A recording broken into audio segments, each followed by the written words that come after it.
We just had a conversation with Charlie Munger about a week and a half ago, and I asked him if he thought the golden era of value investing was over. And he said, no, not for forever, but he thinks the game is a lot harder than it used to be. What are your thoughts just in terms of looking around, trying to find businesses, trying to find pieces of business versus when you started the game? Well, it's harder for two reasons, one of which is peculiar to us, is we've got a lot more money. So our universe of possible things to do has shrunk from thousands and thousands of things that I used to look at when I had small amounts of money to relatively few things now. See, that seems to defy logic. I have more money, so I have fewer things I can do. But it's just because a deal, it's got to be much bigger. Doesn't move the needle. Yeah.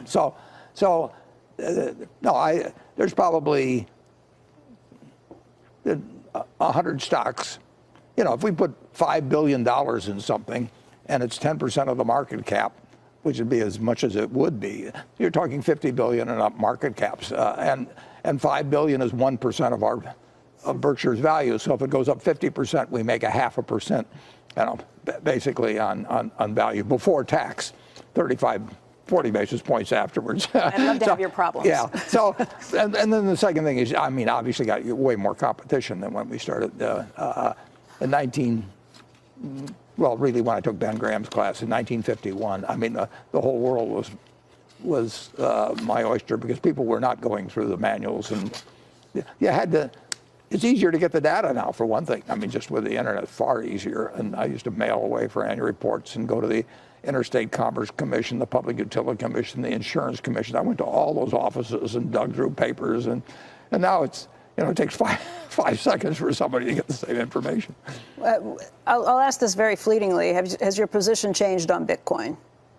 No, I mean, it's too bad, but Bitcoin, it's ingenious, and blockchain is important, but Bitcoin has no unique value at all. It doesn't produce anything. You can stare at it all day, and no little Bitcoins come out or anything like that. It's a delusion, basically. So we've gone from rat poison squared to a delusion. Well, kind of an upgrade. Yeah, I don't. Who knows where we'll be next year? But I'm really sorry it happens, because people get their hopes up that something like that is going to change their lives, and it was a very ingenious thing to figure out how to have a limited supply and make it harder more expensive to create them as you go along, and all that sort of thing. But it doesn't. The function.